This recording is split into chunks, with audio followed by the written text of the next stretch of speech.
Hey everybody. Somebody asked me how I got interested in the paranormal. Well, there's a story behind that, and I'm actually gonna do a whole vlog on that once we've gone over to the cemetery this week and stuff. But I want to tell you guys about a little thing that happened to me. I mentioned in my last video, I think I mentioned it anyway about having going to Saginaw, Michigan. I had a roommate, and I drove with my roommate, his sister, his niece, and his nephew, and some other person in a 1969 Dodge Dart with no floorboard. Only like it was like the Flintstone mobile, you could kick the ground, and it had no air conditioning. And this was in the middle of July. We went up to have corn. Michigan is famous for its corn. I never knew that. I always thought, Michigan was like the Great Lakes. I never knew Michigan had great corn. And so anyway, so this trip was an adventure. It took us 7 days to drive. Nobody had money for a motel or a hotel. We had to take turns sleeping in the car. At one point, I was sleeping on the ground outside, leaning against a tire. So this was like a really crazy trip. And these were not young people. I was the youngest, other than the niece and the nephew. I was only like 23. And the other people in the car, the grown-ups, were like 40 and 35. And I'm driving this old 69 Dodge Dart with the Flintstone mobile. And it was so bad when we stopped, the car was so bad. It was a 3-speed on the cob, has slant 6 engine in it. And so when we'd stop at red lights or stop signs, the gears would hang up. So somebody would have to jump out, run, open the hood up, untangle the gears, and put it back in gear and go in. This was at every stoplight, and they insisted I take my car to Michigan. And so, and everybody, it was hot and smelly.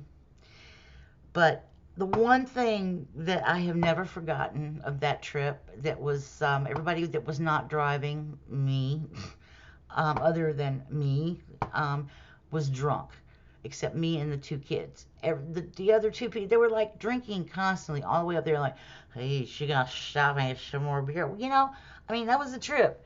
And I had, but there's a song by Bob Seger called Turn the Page.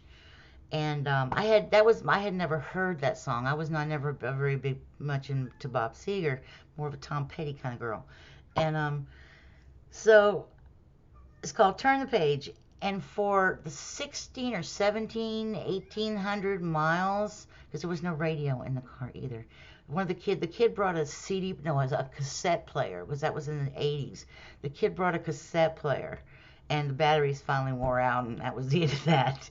And so, all the way up there, they sang Bob Seger, Turn the Page. From the time we left Orlando, Florida, and got to Saginaw, Michigan, they sang Turn the Page. Before it was over with, I knew every single word, every single line to that song. And they just sang it over. It's like they didn't know any other music. It was just Bob Seger, Turn the Page. And I mean, I love the song, but I've never experienced anything like that in my life. And it's like we're stuffed in this car, and we're stopping every 40 minutes because everybody's drinking beer like, it's water, and having to stop and go to the restroom. It was 110 degrees in this car going to Saginaw, Michigan. And when we get up there, you know, the family, everybody was making these big, big pots of corn boiling. It's like it was the center of the whole meal. Dinner was the corn. And I was like, the children of the corn going through my mind. Anyway, and so they were nice people. Don't get me wrong, they were nice people. And but my roommate was going out with some of his buddies, and I wasn't his girlfriend or anything, but I had this really bad feeling about it. It wasn't a premonition. It's not like I saw something. It was just I felt something. And so I told him, I said, I really don't think you should do this. Because you drank all the way up here. Maybe you should take a couple of days off from the alcoholism.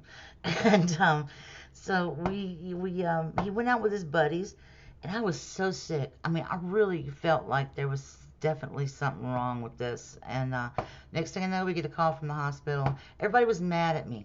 Everybody got mad at me because I told him not to go. Somehow I made this happen.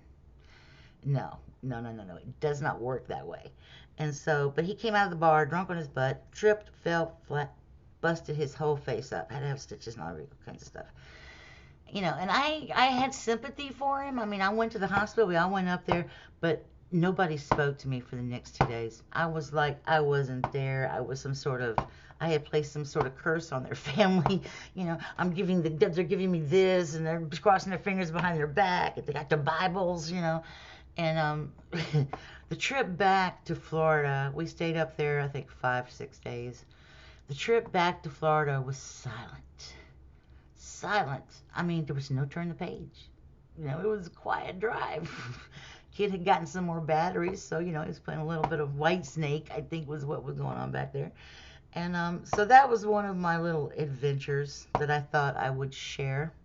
I have a lot more of those, but that particular one has always been in my mind because how insane is that, what we did? And I think about other things we do when we're young that we would never do as 40-year-olds or 50-year-olds, that we don't aspire to those kind of antics anymore.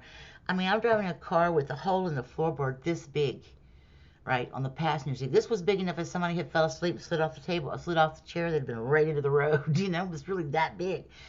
And and it's like, we don't do those things anymore. It's like, what happened? Did something change us? Was it work?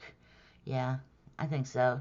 Work, trying to raise a child, or getting married, or doing something. It always changes us from what we were. We go through these different stages of life. I think, and when we get older, is that what they mean when they talk about we have middle age crisis? What is that called? Midlife crisis. We all have midlife. Do women have midlife crisis? I don't know. They say men do because they go out and buy Camaros, and whatever other sports cars, BMWs, because they're having a midlife crisis. But what do we get? What do women have? Do we have midlife crisis? Do we all want to be like, I mean, I'm not the cougar type, please, God forbid.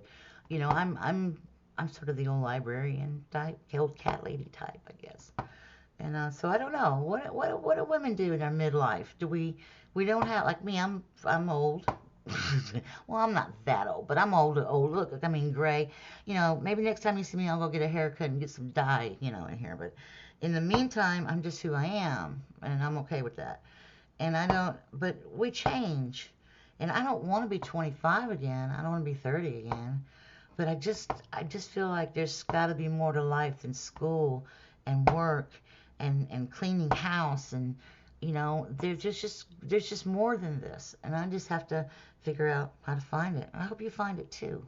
I hope all of you find it. Or are you doing what makes you happy? Because I think that's the one thing I think we miss a lot because we're always working or doing something. We have to find what makes us happy. My first job, okay, was with the Gooding's $1,000,000 Midways, the Chattahoochee Valley Fair, and I was a barker for the glass house. I stood in front of the glass house wearing big sunglasses and a big floppy hat, and I yelled at people. I said, "Hey, come here, stupid!" I was saying things like this. You scared? What? Whatever. It was fun, and that's what a job should be. Not that everybody should want to be a barker, but something that makes you laugh and that makes other people laugh, and something that makes other people happy, that and makes you happy. That's what we should all aspire to. So, anyway, bye. Have a great day.